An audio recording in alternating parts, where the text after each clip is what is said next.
हरे कृष्ण दोस्तों। तो आप सबका स्वागत है मेरे यूट्यूब चैनल में।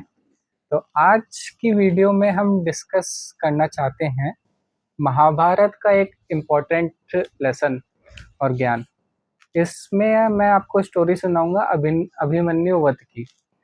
तो महाभारत की जब लड़ाई चल रही थी तब ये हुआ था कि कौरव कौरव बार बार हारे जा रहे थे, तो उन्होंने प्लानिंग करा। दुर्योधन ने प्लानिंग करा द्रोणाचार्य के साथ कि चक्रव्यूह की रचना करी जाए। द्रोणाचार्य ने ये दुर्योधन को एडवाइस करी। ठीक है।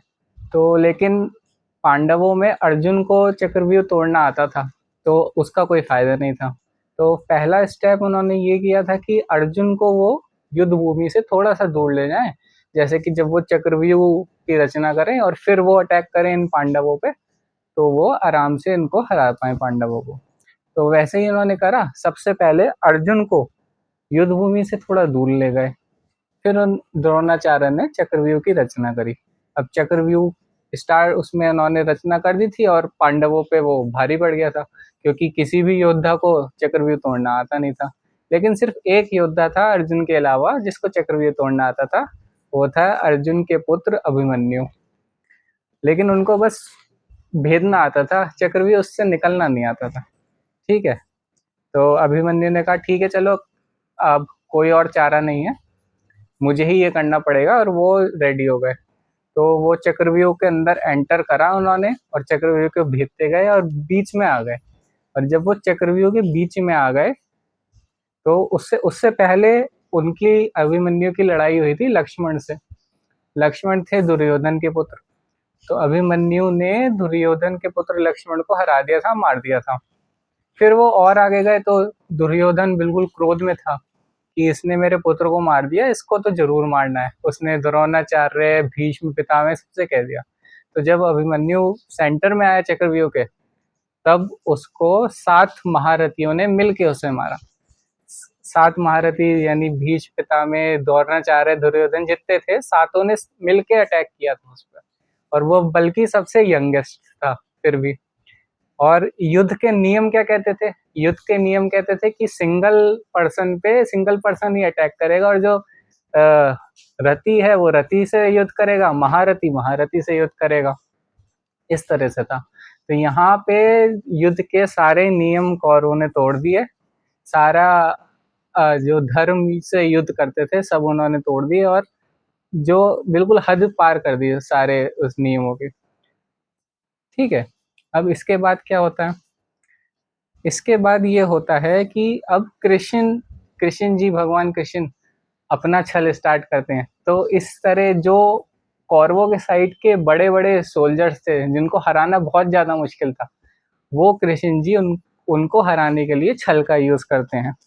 मेन 5 कौन कौन थे? जैसे पहले था जयद्रथ, उसको हराना टफ था, तो उन्होंने अपना सुदर्शन चक्र फेंक दिया था, सूरज के आगे ले आए थे, जैसे कि सबको लगा था कि शाम हो गई। ठीक है।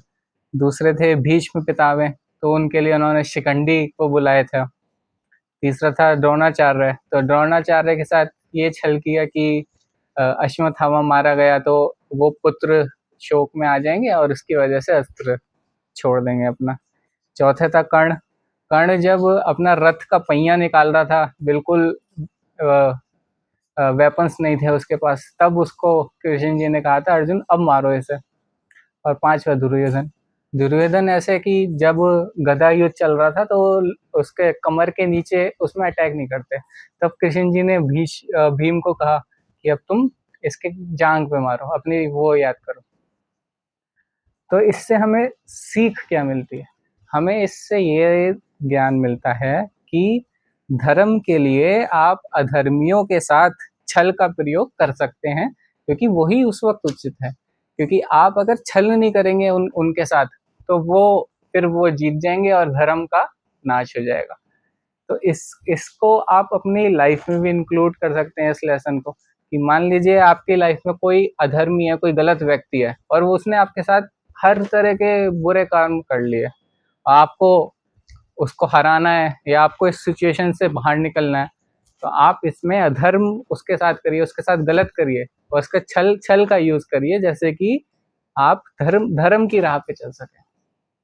तो जो अधर्मी व्यक्ति है उसके साथ आप अधर्मी तरह से मेथड्स यूज करिए, जो ज्ञानी व्यक्ति है उसके साथ आप ज्ञानी तरह से, नॉर्मल तरह से यूज करिए।